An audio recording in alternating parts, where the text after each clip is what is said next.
Descubre rituales perdidos y secretos ocultos de la fe católica que han desaparecido con el tiempo. Hoy, desentrañaremos los secretos de 10 antiguas costumbres católicas que moldearon las bases de la devoción diaria y que con el paso de los años, se han diluido hasta casi desaparecer. Desde los rigurosos ayunos de medianoche, que exigían una disciplina de hierro, hasta las majestuosas procesiones que una vez colorearon las calles de ciudades y pueblos con su devoción y arte sacro, estas tradiciones te sorprenderán por la profundidad de su impacto en la vida de los fieles. Además, exploraremos cómo estos antiguos rituales influenciaban la vida social y espiritual de las comunidades, integrando los fieles en una práctica común de fe y devoción. Veremos también cómo la evolución de estos ritos refleja cambios más amplios dentro de la Iglesia y cómo la adaptación a nuevas realidades ha reformado la práctica y la percepción de la sacralidad. Tu apoyo es clave para seguir exponiendo verdades que pocos se atreven a contar. Y si aún no te has suscrito, hazlo ahora con un solo clic para no perderte contenido impactante como este. Quédate hasta el final, porque lo que voy a revelar cambiará tu forma de ver la Iglesia moderna. Estas tradiciones perdidas nos abren una puerta al pasado, revelando secretos y costumbres de otra época. Comencemos. Veamos el número 10, el ayuno de medianoche. Es una práctica que ha evolucionado significativamente a lo largo de los años dentro de la Iglesia Católica. Originariamente, este ayuno implicaba abstenerse de consumir cualquier alimento o bebida desde la medianoche hasta el momento de recibir la comunión durante la misa. Esta tradición se instituyó para honrar la Eucaristía, el sacramento central en la liturgia católica, que representa el cuerpo y la sangre de Cristo según el rito establecido por la Iglesia. La norma del ayuno desde la medianoche se formalizó en el derecho canónico de 1917, reflejando la reverencia y la solemnidad que los fieles debían mantener antes de participar en este sacramento sagrado.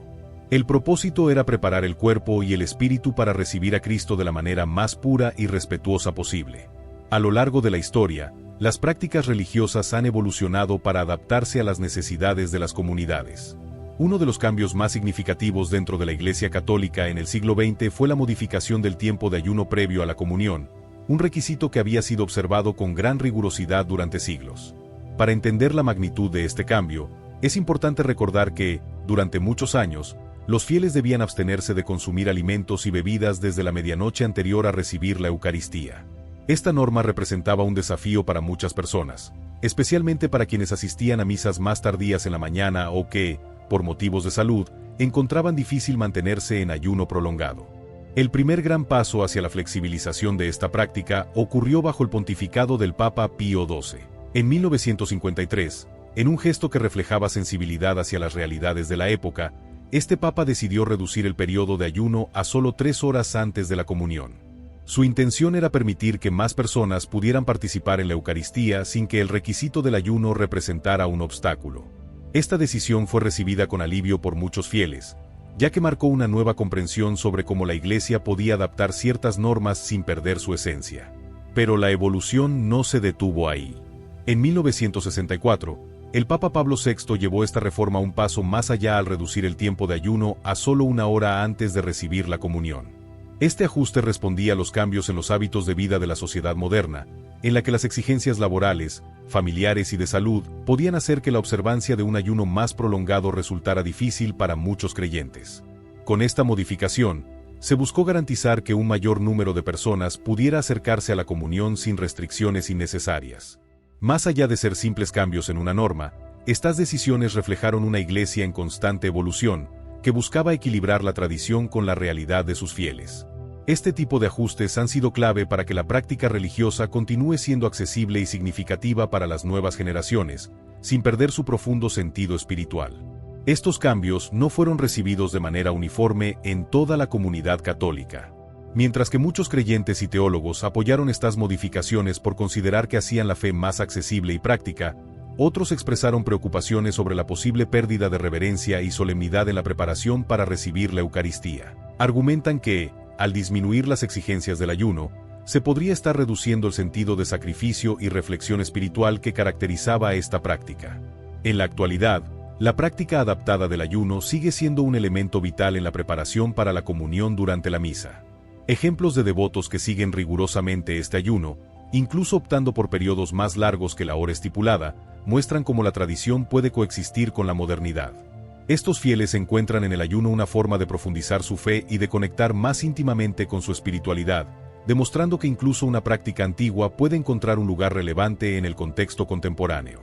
Número 9. La fiesta de la circuncisión.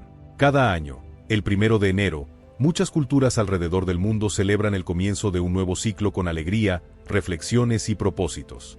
Pero durante siglos, esta fecha tuvo un significado completamente distinto en el calendario de la Iglesia: la fiesta de la circuncisión de Jesús. Esta celebración, que puede parecer extraña para el mundo moderno, tenía un propósito claro en la tradición cristiana: resaltar la humanidad de Cristo y su cumplimiento de la ley judía. Pero, ¿cómo surgió esta festividad y por qué desapareció del calendario litúrgico?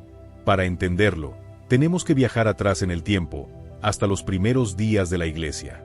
En la tradición judía, la circuncisión se realizaba al 8º día de vida de un niño varón.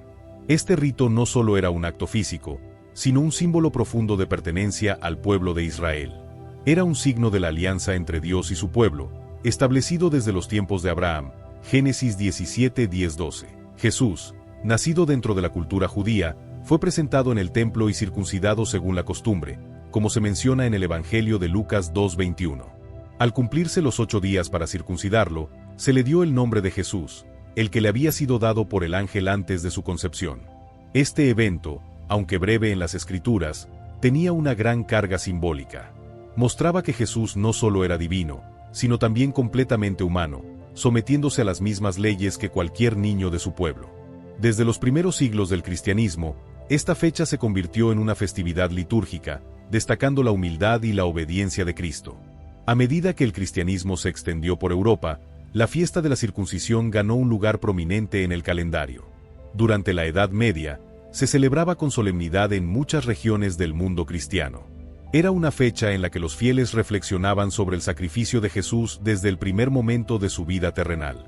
En un mundo donde la religión formaba parte de cada aspecto de la sociedad, este día era tan importante como la Navidad o la Pascua. Las iglesias realizaban misas especiales y en algunos lugares se organizaban procesiones y sermones para recordar el significado del evento. No solo era una celebración, sino también un recordatorio del compromiso de los creyentes con su fe. Número 8.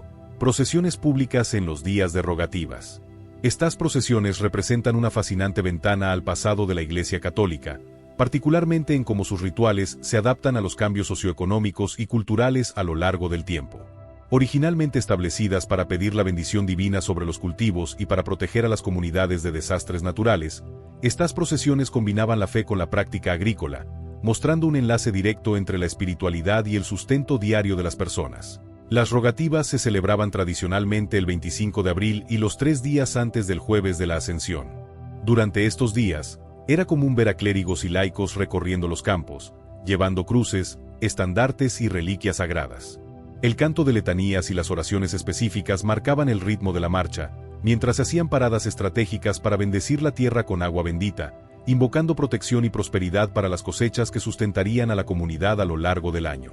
El siglo XX trajo consigo profundos cambios en la estructura y las prácticas de la Iglesia, reflejados claramente en las reformas litúrgicas de 1969. Estas reformas hicieron que las rogativas, antes obligatorias, pasaran a ser opcionales. Este cambio se alineó con una sociedad que se urbanizaba rápidamente, disminuyendo la conexión directa de las comunidades con la agricultura y, por ende, la relevancia de las rogativas para muchos fieles.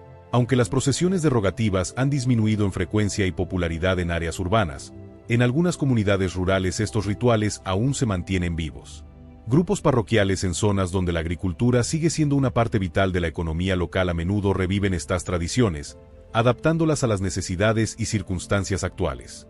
En lugar de grandes congregaciones, es más común ver pequeños grupos llevando a cabo ceremonias más íntimas, pero igualmente significativas.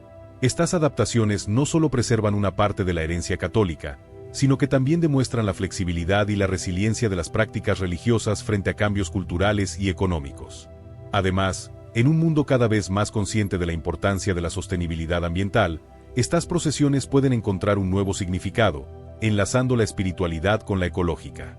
Un ejemplo contemporáneo de cómo estas tradiciones se mantienen vivas puede encontrarse en la diócesis de Cremona, Italia, donde la comunidad agrícola todavía organiza procesiones de rogativas, adaptando las letanías para incluir peticiones por la sostenibilidad y contra el cambio climático. Esta modernización no solo mantiene la tradición relevante, sino que también la enriquece, conectando el pasado con preocupaciones actuales y futuras. Número 7. El índice de libros prohibidos. A lo largo de la historia, el conocimiento ha sido una herramienta poderosa que ha moldeado civilizaciones. Sin embargo, en diferentes épocas, algunas ideas fueron consideradas demasiado controversiales o disruptivas. Un ejemplo notable de esto es el Índice de Libros Prohibidos, una lista creada por la Iglesia Católica en 1559 con el propósito de regular qué textos podían ser leídos por los fieles. Durante más de 400 años, esta lista intentó proteger la doctrina en tiempos de profundos cambios religiosos y sociales. El siglo XVI fue un periodo de intensas transformaciones. Con la invención de la imprenta, los libros y las ideas se propagaban más rápido que nunca. La Reforma Protestante había surgido con figuras como Martín Lutero, desafiando muchas creencias tradicionales y generando intensos diálogos sobre la fe y la autoridad. En este contexto, la Iglesia vio necesario establecer un control sobre qué obras podían circular entre los fieles. Así nació el Índice de Libros Prohibidos, una lista que incluía obras consideradas peligrosas para la doctrina o la moral. Escritos de pensadores influyentes como Voltaire, Lutero o Galileo aparecieron en diferentes ediciones de este índice, pues sus ideas desafiaban aspectos teológicos, científicos o filosóficos establecidos en la época. El índice era administrado por la Congregación para la Doctrina de la Fe, una institución encargada de velar por la enseñanza y la pureza doctrinal dentro de la Iglesia. Los católicos tenían la obligación de evitar estos libros a menos que recibieran un permiso especial. A pesar de esto, muchas personas accedían a estas obras de manera clandestina, lo que demuestra el profundo interés que despertaban las ideas contenidas en ellos. Sin embargo, el índice no solo representaba una medida restrictiva, también servía como una guía para creyentes sobre qué libros eran más seguros para el fortalecimiento de su fe. En un tiempo donde la información podía ser difícil de verificar, la Iglesia intentaba ofrecer una orientación clara a sus seguidores. Con el paso de los siglos, el Índice de Libros Prohibidos comenzó a perder influencia. Durante el siglo XIX y XX, el mundo experimentó cambios acelerados en la educación, la ciencia y la libertad de expresión. En 1966, bajo el liderazgo del Papa Pablo VI, la Iglesia decidió poner fin al índice. Esto se dio en el contexto del Concilio Vaticano II, un evento en el que la Iglesia buscó modernizarse y dialogar mejor con el mundo contemporáneo. En lugar de prohibir, la Iglesia comenzó a enfocarse en recomendar contenidos positivos. Un ejemplo de esto fue que, en 1995, el Vaticano publicó una lista de películas importantes por su valor cultural, moral y artístico. Este cambio de enfoque reflejaba una nueva manera de relacionarse con la información. En lugar de restringir, se optó por educar y orientar. Número 6. El velo cuaresmal. El velo es una de las tradiciones más evocadoras de la liturgia católica, especialmente observada durante la Cuaresma, una época dedicada a la reflexión, penitencia y preparación para la celebración de la Pascua. Su uso se remonta a la Edad Media y tiene un rico simbolismo asociado al luto y la privación espiritual que caracteriza este periodo litúrgico. Durante la Cuaresma, y más específicamente desde el Domingo de Pasión hasta el Viernes Santo, era costumbre cubrir las cruces, estatuas y algunos altares con un gran tejido conocido como velo cuaresmal. Esta práctica servía para ocultar las imágenes sagradas de la vista de los fieles, con el objetivo de despojar la Iglesia de su ornato usual y centrar la atención en la austeridad y el carácter penitencial de la temporada. El velo, a menudo simple o adornado con escenas que reflejan el sufrimiento de Cristo, simbolizaba el luto por su pasión y muerte, así como la privación sensorial y espiritual de los fieles. La presencia del velo cuaresmal añadía una dimensión de misterio y anticipación a los servicios litúrgicos. Al ocultar lo sagrado, se intensificaba el deseo y la expectativa de los fieles por la revelación y la celebración de la Pascua. Esta práctica enfatizaba la transformación de la pena a la alegría, del luto a la celebración, culminando la vigilia pascual, cuando los velos se retiraban en un acto simbólico de resurrección y renovación. En la década de 1960, la Iglesia Católica experimentó una serie de reformas litúrgicas destinadas a simplificar y hacer más accesibles sus rituales y prácticas. El Misal Romano de 1970, resultado de estas reformas, eliminó la obligatoriedad del velo cuaresmal, dejando a las parroquias la opción de seguir esta tradición según sus costumbres locales y las preferencias de su comunidad. Hoy en día, mientras que muchas iglesias modernas han optado por prácticas cuaresmales más simples, algunas parroquias más tradicionales continúan utilizando el velo cuaresmal como un enlace con su herencia histórica y un medio para profundizar la experiencia espiritual de sus fieles. Aunque no se utiliza tan ampliamente como en el pasado, el velo cuaresmal sigue siendo un poderoso recordatorio de la importancia del simbolismo en la práctica religiosa. Para las comunidades que mantienen esta tradición, el velo no solo enriquece su vivencia de la Cuaresma, sino que también sirve como herramienta educativa y espiritual, ayudando a los fieles a vivir más profundamente el misterio de la fe cristiana. En un mundo cada vez más visual y estimulado, el acto de ocultar puede servir como un poderoso llamado a la reflexión y la introspección. Número 5. La fiesta de los Santos Inocentes y el Obispo Niño. Este día festivo, el 28 de diciembre, conmemora a los niños que, según las Escrituras, fueron víctimas de un decreto real en tiempos antiguos. En la Europa medieval, se celebraba con la tradición del Obispo Niño, en la que un niño del coro, ataviado como obispo, lideraba procesiones y ofrecía homilías, representando la humildad y la pureza. Esta costumbre simboliza la inocencia y la esperanza, reflejando valores profundos en la cultura de la época. Era una inversión lúdica de la autoridad, ligada a la exaltación de los humildes por Cristo. Se dejó de practicar después de la Reforma, cuando las críticas protestantes y el Concilio de Trento frenaron tales costumbres frívolas para estandarizar la liturgia. Para el siglo XVI, fue en gran parte abandonada, aunque algunos enclaves tradicionalistas la revivieron brevemente. Número 4.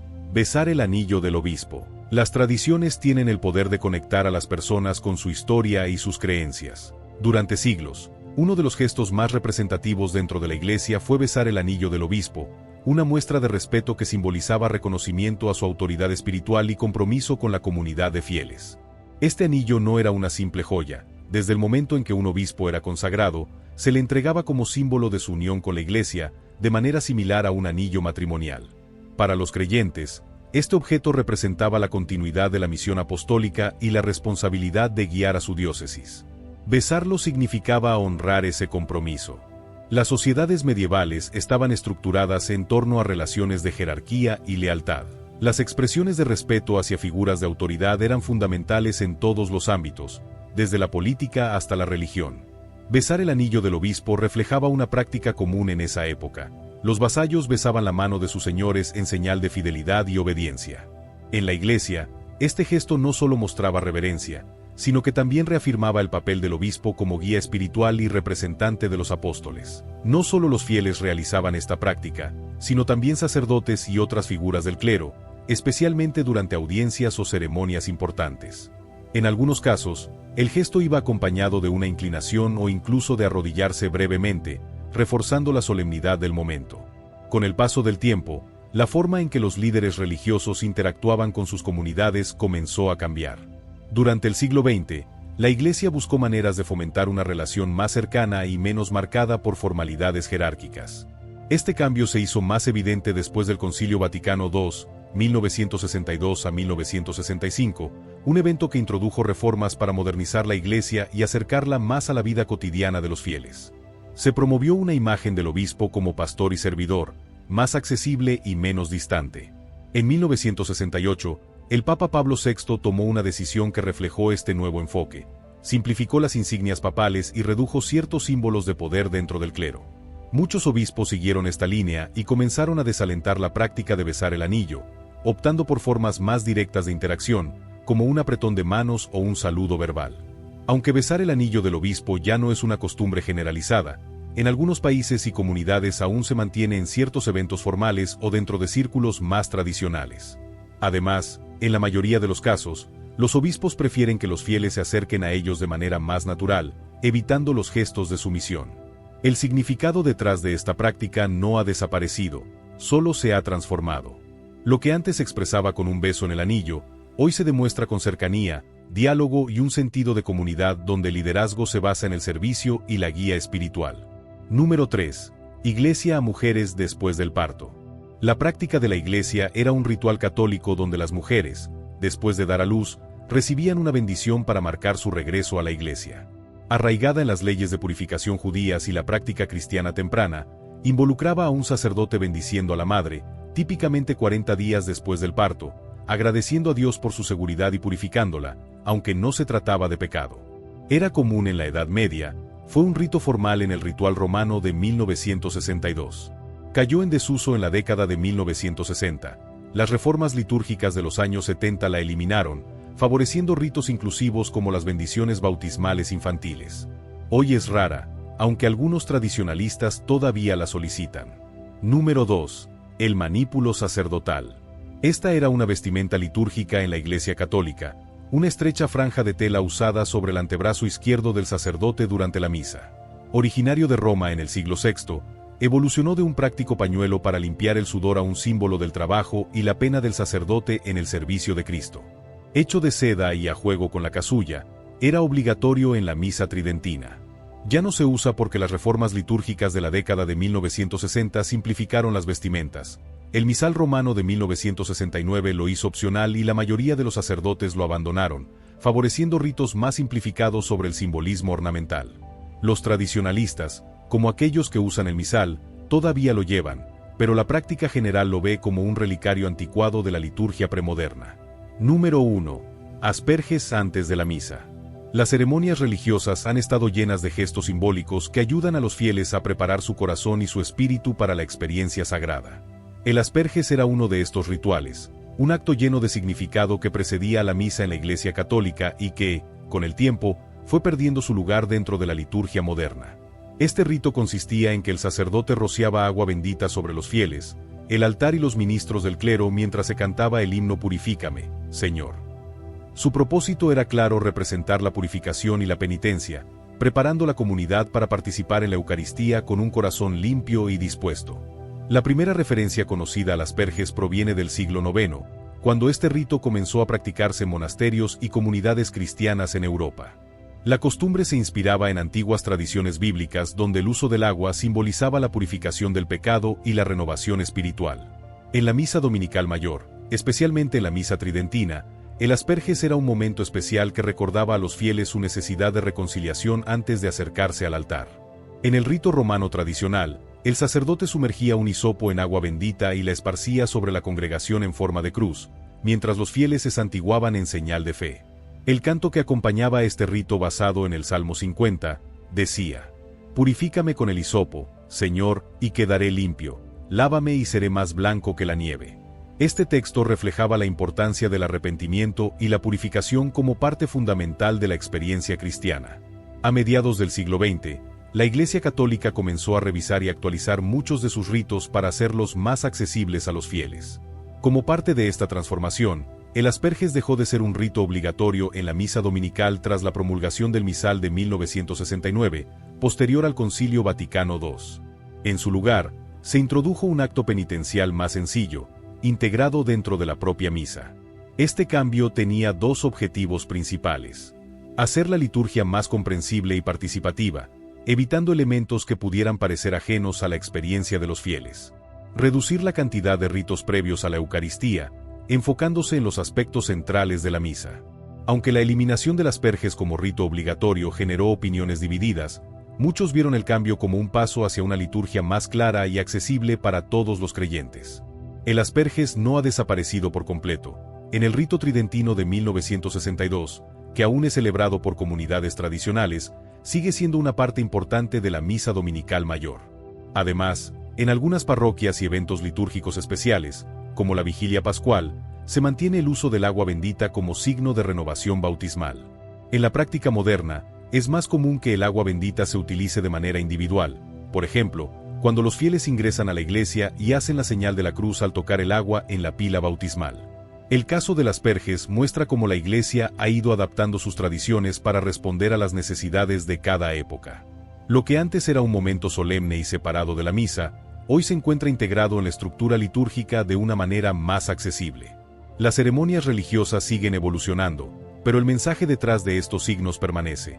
La búsqueda de la purificación y la renovación espiritual sigue siendo un aspecto fundamental de la fe. Si te ha parecido interesante esta historia sobre los cambios en la liturgia, déjame tu opinión en los comentarios. No olvides suscribirte y activar la campanita para más contenido sobre curiosidades y tradiciones. Nos vemos en el próximo video.